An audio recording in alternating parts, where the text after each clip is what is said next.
The gunshot echoed through the valley as Josephine Kane lowered her father's rifle, watching the tin sail through the air before clattering to the ground. Tears stung her eyes, not from the kickback of the weapon, but from the letter she'd crumpled and stuffed into her pocket that morning. It was 1875 in the Montana Territory, and at 22 years old, Josie had just learned that the man she'd waited 3 long years for wasn't coming back after all. "You planning on shooting all my cans, or saving some ammunition for the rest of us?" A deep voice called from behind her. Josie spun around, hastily wiping her cheek with the back of her hand. "These are my cans on my father's property, Mr. Valentine," she replied, attempting to keep her voice steady as she faced the tall cowboy who leaned casually against the fence post. Kieran Valentine tipped his hat back, revealing eyes as blue as the Montana sky. At 28, he'd worked as the foreman on the neighboring ranch for nearly 2 years, but Josie had barely exchanged more than pleasantries with him in all that time. "My apologies, Miss Kane. Just heard the shots and thought I'd make sure everything was all right." His gaze lingered on her reddened eyes. "Though I'm starting to think it might not be." Josie straightened her shoulders, smoothing down her simple blue dress. "Everything's fine, just practicing my aim." "That's some fine shooting for practice," he observed, nodding toward the fallen cans. "Mind if I ask what those cans did to deserve such treatment?" Despite herself, Josie felt the corner of her mouth twitch. "They reminded me of someone I'd like to shoot." Kieran's eyebrows rose. "Must be quite the someone." "Quite," she agreed, sliding the rifle into its leather case. "Not that it's any of your business, Mr. Valentine. Call me Kieran," he said, stepping closer and offering his hand to help her gather the remaining cans. "And you're right, it's not my business. But sometimes talking to a stranger about your troubles is easier than talking to someone who knows you well." Josie hesitated before accepting his help. "And what makes you think I have troubles?" "Most folks don't put 6 bullets through tin cans with tears in their eyes unless something's weighing on them." The wind picked up, sending a strand of her chestnut hair across her face. Josie tucked it behind her ear, suddenly feeling exposed. "He wrote me a letter," she found herself saying. "Thomas, we were engaged before he left for California. 3 years of waiting, of letters, of promises that he'd return and we'd start our life together." Her voice cracked slightly. "Today I learned he's married someone else." Kieran remained silent for a moment, his expression unreadable as he collected the last of the cans. "I'm sorry to hear that, Miss Kane." "Josie," she corrected him, surprised at her own informality. "Josie," he repeated, the name sounding different in his deep voice. "Some men don't deserve the promises they're given, let alone the ones they make themselves." "And I suppose you're different," she challenged, unable to keep the bitterness from her tone. Kieran's smile was gentle, understanding. "I can't claim to be perfect, but I was raised believing a man's word is his bond. Break it, and you might as well be worth nothing." Josie scoffed, hoisting her rifle case over her shoulder. "Pretty words, Mr. Valentine, but I've had my fill of men and their promises." "Kieran," he reminded her, his eyes serious now, "and I don't blame you for your doubts, but not all men are cut from the same cloth as your Thomas." "He's not my Thomas anymore," she replied sharply. "No," Kieran agreed, "he's not." He hesitated, then added, "Your father mentioned at the last cattle auction that you might be looking for work at the general store. Is that still true?" Josie frowned, surprised by the change in subject. "Yes, starting next week. Why do you ask? I've got a sister arriving from St. Louis next month. She'll be staying with me at the foreman's cabin, and I thought it might be good for her to know a friendly face in town." "I'm not sure how friendly I'm feeling these days," Josie admitted. Kieran grinned, and for the first time, Josie noticed the dimple in his right cheek. "That's all right. Margaret's friendly enough for 2 people. She'll wear you down eventually." Despite herself, Josie smiled. "We'll see about that." As they walked back toward the Kane farmhouse, Kieran kept a respectful distance. "For what it's worth," he said quietly, "that Thomas fellow was a fool to let you go." Josie didn't respond, but she felt something shift inside her like the first loose pebble before a landslide. The following week, Josie began her position at Frederick's General Store, grateful for the distraction from her heartache. The work was straightforward, stocking shelves, tallying accounts and assisting customers, but it kept her mind occupied and her hands busy. The bell above the door jingled late one afternoon as Josie was arranging a display of canned goods. She looked up to see Kieran Valentine removing his hat as he stepped inside, shaking raindrops from his duster. "Afternoon, Miss Kane," he greeted, his voice carrying across the nearly empty store. "Quite the downpour out there," Josie nodded politely. "Mr. Valentine, what can I help you with today?" He approached the counter, pulling a folded list from his pocket. "Just picking up some supplies and checking to see if that trunk I ordered for Margaret has arrived yet." "It came in yesterday," Josie confirmed, walking toward the back room. "Mr. Fredericks has it stored away." While she retrieved the trunk, Josie heard Kieran chatting amicably with old Mr. Fredericks about cattle prices and the weather forecast. There was something pleasant about his voice, steady and warm, without the boisterous showmanship many cowboys affected in town. "Here it is," she announced, returning with the shopkeeper who helped Kieran carry the wooden trunk to his wagon. When Kieran returned inside, his shirt was damp from the rain, clinging to broad shoulders that spoke of years of hard work.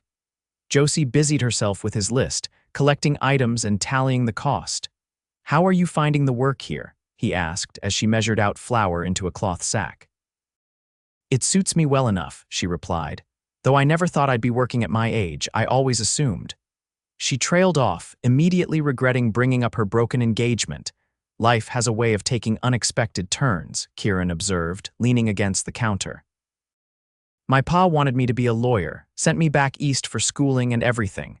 Josie looked up, genuinely surprised. "You studied law?" "For 2 years," he confirmed with a wry smile. "Until I realized I'd rather face down an angry bull than spend another day cooped up in a library with musty books. Broke my pa's heart when I came back west. Yet here you are, a rancher after all. Foreman," he corrected, "though I'm saving to buy my own place someday."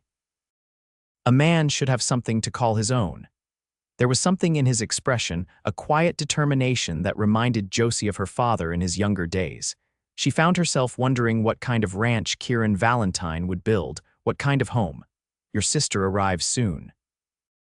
she asked, changing the subject as she finished gathering his supplies. "Next Tuesday on the afternoon stage," he confirmed. "I'd be obliged if you'd keep an eye out for her. Margaret's never been west of the Mississippi, and I worry this town might be a shock." Josie smiled, imagining a female version of Kieran with the same bright blue eyes adjusting to their dusty frontier town. "I'll do that." As she handed him his change, their fingers brushed momentarily. A small, unexpected jolt passed through her at the contact. "Thank you, Josie," he said, using her given name with a familiarity that should have bothered her but somehow didn't. "I'll be seeing you." She watched him load his wagon in the rain, efficiently securing the trunk and supplies before climbing onto the seat. As he passed the store window, he tipped his hat to her with a smile that stayed with her long after he'd disappeared down the muddy street. Margaret Valentine arrived exactly when expected, stepping off the stagecoach with wide eyes and a determined set to her jaw that instantly reminded Josie of her brother. Unlike Kieran, however, Margaret was petite with auburn hair and a dusting of freckles across her nose. "You must be Josephine Kane," she declared, approaching Josie outside the general store. "Kieran's described you perfectly." Josie felt her cheeks warm, wondering exactly what descriptions Kieran had shared. "It's nice to meet you, Miss Valentine. Your brother asked me to welcome you to Silver Creek. Please call me Margaret," the younger woman insisted, linking her arm through Josie's as if they were already dear friends. "I've been dying to meet another woman close to my age." Kieran means well, but he's hopeless when it comes to proper conversation. Josie couldn't help but laugh at Margaret's forthright manner. "And how old might you be, Margaret?" 19 last month, she answered proudly. "Old enough to be useful but young enough to still have fun, as my mother used to say." A shadow crossed Margaret's face at the mention of her mother, and Josie recalled Kieran mentioning that their parents had passed within a year of each other, leaving Margaret in the care of an aunt in St. Louis. "Well, there's not much in the way of society here," Josie warned her, "but we do have a social every month at the church and sometimes dances when the weather's good." Margaret beamed. That sounds wonderful. Kieran said he'd be along shortly to fetch me, but he had to finish some business at the ranch first. Would you mind terribly keeping me company until he arrives? That afternoon marked the beginning of a friendship that grew with surprising speed. Margaret was everything Josie wasn't: outgoing, optimistic, and blissfully untroubled by past heartbreaks. Her presence at the Valentine cabin seemed to draw Kieran into town more frequently, and Josie found herself looking forward to his visits to the store. 3 weeks after Margaret's arrival, Josie was invited to Sunday dinner at the Valentine cabin. She arrived to find Margaret frantically trying to salvage what appeared to be a badly burnt roast, while Kieran stood by with an expression hovering between amusement and concern. "Oh, Josie, thank goodness," Margaret exclaimed. "Please tell me you know how to cook, because I've made a complete disaster of everything." Josie surveyed the chaos of the small kitchen and rolled up her sleeves. "Step aside and let me see what can be saved." Working together, they managed to prepare a decent meal of the vegetables that had escaped the burnt roast's fate. Along with biscuits Josie quickly mixed and baked. Throughout the crisis, Kieran watched Josie with undisguised admiration. "You're a miracle worker," he told her as they finally sat down to eat. "Margaret has many talents, but cooking isn't among them." "Kieran," his sister protested, though she didn't seem truly offended, "I'll have you know I've only burnt 3 meals this week." "Out of 3 attempts," he added with a wink at Josie. The easy banter between the siblings warmed Josie's heart, reminding her of what she'd missed growing up as an only child. As twilight fell, Kieran lit the lamps around the modest cabin, casting everything in a golden glow.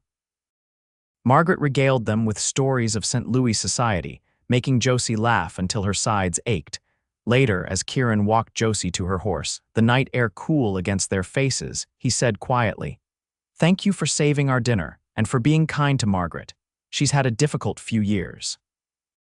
"She's easy to be kind to," Josie replied honestly. "You've done well with her." Kieran gazed toward the cabin where lamplight still glowed in the window. "I'm trying. Our parents would have wanted us to stay together, to be a family." "You are a family," Josie assured him, touched by his devotion. "A good one." His eyes met hers in the darkness. "There's a social at the church next Saturday. Would you consider attending with us? Margaret's eager to meet more people her age." Josie hesitated. She hadn't attended any social events since Thomas's letter, avoiding the pitying looks and whispered conversations that inevitably followed. But the thought of spending the evening with the Valentines was appealing. "I'll think about it," she promised. Kieran nodded, helping her mount her horse. "That's all I ask." His hand lingered briefly on hers as he handed her the reins. "Good night, Josie." The social was more enjoyable than Josie had anticipated.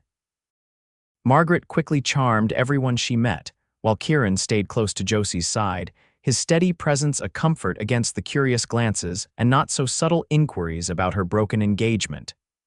"Would you care to dance?" he asked, as the small band struck up a lively tune. Josie glanced at the dance floor where couples were already forming lines. "I haven't danced in quite some time." "Neither have I," he admitted with a sheepish smile, "but I promise not to step on your toes too badly." To her surprise, Kieran proved to be a capable dancer, guiding her through the steps with confidence. His hand at her waist was respectful but secure, and Josie found herself relaxing into the movement, enjoying the simple pleasure of the music and motion. "You're full of surprises, Mr. Valentine," she remarked as they turned together. "Law school, dancing, what other hidden talents are you concealing?" His eyes crinkled at the corners. "I can also make a decent stew, play a passable harmonica, and tame just about any horse you put in front of me." "Impressive credentials," she teased, feeling lighter than she had in months. "I've been saving the best ones for when you're ready to hear them," he replied, his voice dropping slightly. The music ended before Josie could respond, and they were separated as partners changed for the next dance. Throughout the evening, however, she found her gaze drawn to him watching as he danced with Mrs. Peterson, the elderly widow who taught at the schoolhouse, or chatted with the town's doctor about a sick calf at the ranch. There was something solid about Kieran Valentine, something trustworthy that pulled at Josie despite her resolution to guard her heart. As summer stretched into fall, Josie found herself spending more time with the Valentine siblings. Margaret frequently visited the store, ostensibly to help with inventory, but more often to share gossip and dreams of the future. Kieran's visits became more regular as well, sometimes with legitimate errands, other times with transparent excuses that made Mr. Fredericks chuckle knowingly. On a crisp October afternoon, Josie was surprised to see Kieran ride up to the store on his chestnut gelding, leading a second horse, a pretty gray mare with a white blaze. "You have a moment," he called through the open door. Josie glanced at Mr. Fredericks, who waved her away with a knowing smile. "Go on, girl, it's quiet today anyway." Outside, Kieran greeted her with a warm smile. "I thought you might like to take a ride. The aspens up in Miller's Canyon are turning golden, and it's a sight worth seeing." Josie eyed the mare suspiciously. "And this horse just happened to be available. Daisy belongs to the ranch owner's daughter," Kieran explained. "She's away at school back east, and the mare needs exercise. I thought you might be willing to help with that particular problem." The prospect of a ride through the hills was tempting after weeks of being indoors. "Let me tell Margaret where I'm going. Already taken care of," he assured her. "She's having tea with the Reverend's wife and won't be back until evening." An hour later, they reached the canyon where golden aspen leaves shimmered against the blue October sky. Kieran had packed a simple lunch, which they shared on a blanket beside a small stream. "This is beautiful," Josie admitted, tilting her face to catch the dappled sunlight filtering through the leaves. "Thank you for bringing me here."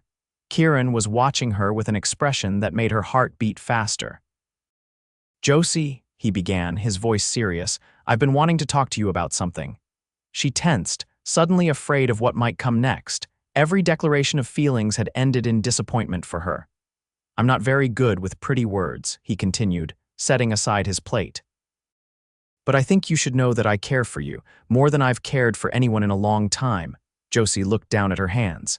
"Kieran, you don't need to say anything," he interrupted gently. "I know about Thomas and what he did to you. I understand why you'd be cautious. I just wanted you to know where I stand." "And where is that exactly?" she asked, finally meeting his gaze. "Right here," he said simply. "For as long as you'll have me, no pressure, no demands, just a man who admires you and enjoys your company." The straightforward honesty of his declaration touched her more deeply than flowery promises ever could. "I don't know if I'm ready," she admitted. "Sometimes I think I am, and then fear takes hold again." Kieran nodded, understanding in his eyes. Fear's a natural thing after being hurt.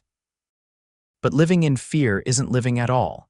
He reached out slowly, giving her time to pull away, and covered her hand with his.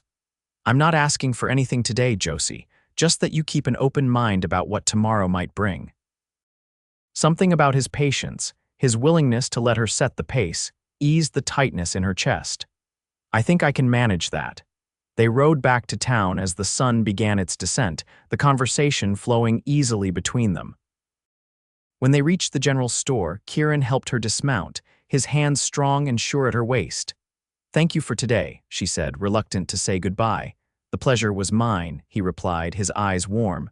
"Perhaps we could do it again sometime." "I'd like that," Josie admitted, surprising herself with how much she meant it. As fall deepened toward winter, a rhythm developed between them. Twice weekly rides when weather permitted, Sunday dinners with Margaret, and quiet conversations whenever Kieran visited the store. They never spoke directly of feelings again, but something was growing between them, a comfortable understanding that felt different from the passionate whirlwind that had characterized her relationship with Thomas. Then came the letter that changed everything. Josie was sorting mail at the store when she saw an envelope addressed to her in a handwriting she knew all too well. Her hands trembled as she set it aside, unable to open it in public, but equally unable to throw it away unread. That evening, alone in her bedroom, she finally broke the seal. "My dearest Josie," Thomas had written, "I've made a terrible mistake." The letter went on to explain that his marriage had failed, that he'd never stopped loving her, that he was returning to Silver Creek and hoped she would find it in her heart to forgive him. He would arrive on the November 15th stagecoach, just 2 weeks away. Josie sat motionless, the letter clutched in her hand as conflicting emotions battled within her. For 3 years, she dreamed of Thomas returning, of him realizing his mistake. Now that he was actually coming back, she felt only confusion and a strange sense of violation, as if he were intruding on a life that no longer had space for him. The next day, she avoided the store, sending word that she was unwell. By evening, a knock at the door revealed Margaret, concerned and bearing a basket of fresh bread. "Kieran's worried about you," she said without preamble as Josie let her in. "He wanted to come himself, but he thought you might prefer female company if you're truly ill." Guilt washed over Josie at the mention of Kieran. "I'm not sick," she admitted, leading Margaret to the kitchen. "Just confused." Margaret's eyes widened as Josie showed her Thomas's letter. "Oh my," she breathed. "What are you going to do?" "I don't know," Josie confessed. "Part of me wants to meet that stagecoach just to tell him exactly what I think of his mistake. Another part never wants to see him again." "And what about Kieran?" Margaret asked quietly. Josie sank into a chair, the question giving voice to her greatest confusion. "I care for your brother, Margaret, more than I realized until now, but I'm afraid." "Of what?" "Of being wrong again, of trusting and being disappointed, of hurting him if I can't be what he deserves." Margaret reached across the table to take Josie's hand. "My brother is the best man I know, and I'm not just saying that because we're family. When our parents died, he gave up everything to take care of me. He never complained, never made me feel like a burden. If he says he cares for you, Josie, it's the truest thing in the world." Tears stung Josie's eyes. "Thomas said he loved me too." "Words are easy," Margaret replied with unexpected wisdom. "It's actions that reveal a person's true character." The days passed in a fog of indecision for Josie. She returned to work, avoiding Kieran's concerned inquiries with vague reassurances that she was simply tired. He knew she was hiding something, she could see it in his eyes, but he didn't press her, respecting her privacy in a way that only made her feelings for him more complicated. 3 days before Thomas was due to arrive, a winter storm blew in from the north, blanketing Silver Creek in heavy snow. The stagecoach schedule was disrupted, and Josie felt a guilty relief at the postponement of the inevitable confrontation. On the second night of the storm, a pounding at the door startled Josie from her reading. Her father was away visiting his sister in Denver, leaving her alone in the farmhouse. Cautiously, she approached the door, rifle in hand. "Who's there?" she called above the howling wind. "It's Kieran." The familiar voice was barely audible through the storm. "Josie, please, it's Margaret." She threw open the door to find Kieran on the porch, snow covering his coat and hat, his face etched with worry. "What's happened?" "She's sick, fever, coughing. Doc Peterson's trapped on the other side of the creek with the Jensen baby coming." I didn't know where else to turn. Without hesitation, Josie grabbed her coat and medical kit. Her mother had been skilled with herbal remedies, and Josie had learned much before her passing 5 years earlier. "Let me saddle my horse." "No time," Kieran said, pulling her toward his waiting mount. "Blizzard's getting worse. We'll ride double." The journey to the Valentine cabin was harrowing, the snow so thick Josie could barely see beyond Kieran's shoulders as she clung to his back. His body was warm and solid against the biting cold, guiding them surely through the white darkness. Margaret's condition was worse than Josie had feared. The young woman lay in her bed, her face flushed with fever, her breathing labored. Josie worked through the night, applying cold compresses, brewing herbal teas for the cough, and coaxing Margaret to drink whenever she was conscious.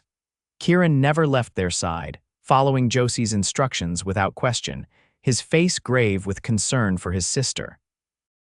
By dawn, Margaret's fever had broken and she slept more peacefully, her breathing easier. Exhausted, Josie sank into a chair by the fire, accepting the cup of coffee Kieran pressed into her hands. "Thank you," he said, his voice rough with emotion. "I don't know what I would have done if you hadn't come." "You would have managed," she assured him, though she was glad she'd been there. "You're resourceful."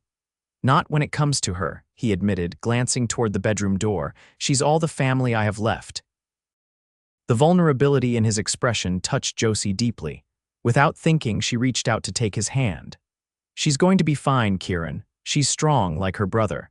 His fingers tightened around hers, and for a long moment they sat in silence, connected in the quiet aftermath of crisis. Outside, the storm continued to rage, but inside the cabin, something shifted between them, a barrier falling away in the face of shared concern and relief. "Josie," Kieran finally said, his voice low. "Whatever's been troubling you these past days, I want you to know that I'm here if you need me. And if you don't, that's all right too." The simple sincerity of his offer broke something open inside her. "Thomas is coming back," she blurted out, the words tumbling forth. "He wrote to me. His marriage failed and he wants another chance." Kieran's expression remained carefully neutral, though she felt his hand tense in hers. "I see," he said quietly. "And what do you want, Josie?" "That's what I've been trying to figure out," she admitted. "For so long I thought I wanted him to come back, to realize what he'd thrown away, but now—" "Now," Kieran prompted when she fell silent. Josie looked up, meeting his steady blue gaze. In that moment, with the storm howling outside and Margaret sleeping peacefully in the next room, clarity finally came. "Now I realize that what I thought was love was really just a dream, something I'd built up in my mind that never truly existed. Thomas made promises he couldn't keep, and I believed him because I wanted to believe. But that's not love, is it? What is love, then?" Kieran asked softly, his eyes never leaving hers. "I think—" Josie hesitated, gathering her courage. "I think love is showing up when someone needs you. It's respect and honesty, even when the truth is difficult. It's putting someone else's happiness above your own." She squeezed his hand. "It's what you do for Margaret. It's what you've shown me every day since we met." Kieran's expression softened, hope dawning in his eyes. "Josie, are you saying—" "I'm saying that I don't need to see Thomas to know what I want," she interrupted, suddenly certain. "I want a man whose actions match his words, a man who keeps his promises, however small. A man like you, Kieran."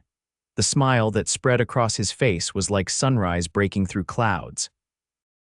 "I've been hoping you might come to that conclusion," he admitted, reaching up to brush a strand of hair from her face. "Though I was prepared to wait as long as necessary." "No more waiting," Josie whispered, leaning toward him.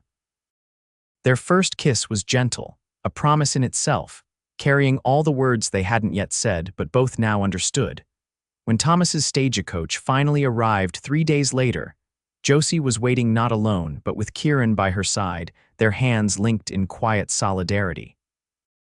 The confrontation was brief and surprisingly anticlimactic. Thomas seemed smaller somehow, less substantial than the man she'd built up in her memory. "I'm sorry," she told him sincerely, "but the woman who loved you doesn't exist anymore. She grew into someone stronger, someone who knows her own worth." Thomas's eyes flickered to Kieran, understanding dawning in his expression. "I see I'm too late," he said, a note of genuine regret in his voice. "He's a lucky man." "No," Kieran corrected, his arm steady around Josie's waist. "Just a fortunate one who recognized a treasure when he found it." Spring came early that year, painting the Montana landscape with wildflowers and fresh possibility. On a clear April morning, with Margaret beaming in the front row and the whole town in attendance, Josie and Kieran exchanged vows in the small church of Silver Creek. "I promise to love you faithfully and completely," Kieran said, his voice carrying clearly to every corner of the church as he slipped a simple gold band onto Josie's finger. "To honor your strength and support your dreams. To show you every day, not just in words but in actions, that you are cherished beyond measure." "I promise to trust in your steadfastness," Josie replied, her heart full as she placed a matching band on his finger. "To believe in your word and in our future together. To remember always that love isn't found in grand declarations, but in the quiet constancy of each day we share." As they sealed their promises with a kiss, Josie knew with absolute certainty that some broken hearts mend stronger than before, and that sometimes the longest journey leads exactly where you're meant to be. 5 years later, Josie stood on the porch of the Valentine ranch, watching as Kieran taught their 3-year-old son to ride his first pony. Their daughter, just a year old, balanced on her hip, reaching out with chubby hands toward her father and brother. The ranch had flourished under their care, growing from the small parcel Kieran had purchased with his savings to a respectable operation that supported their family and Margaret's as well, since her marriage to the town's young doctor 2 years earlier. "Mama, look." Her son called, his face alight with pride as the pony walked in a careful circle, Kieran's hand never leaving the bridle. "I'm riding just like Papa. I see you, my brave boy," she called back, her heart swelling with love for her family. Later that evening, with the children asleep and the house quiet, Kieran joined her on the porch, wrapping a blanket around their shoulders against the spring chill. "Happy?" he asked, pressing a kiss to her temple. Josie leaned into his embrace, thinking of the girl she'd been heartbroken and distrustful, and the woman she'd become. "Wife, mother, partner in all things. More than I ever thought possible," she answered truthfully. "You kept your word, Kieran Valentine, every promise, every day." His arms tightened around her as they gazed out at the land they'd built together, a testament to promises made and kept, to love that grew stronger with each passing season. "That," he whispered against her hair, "is the easiest vow I've ever had to keep."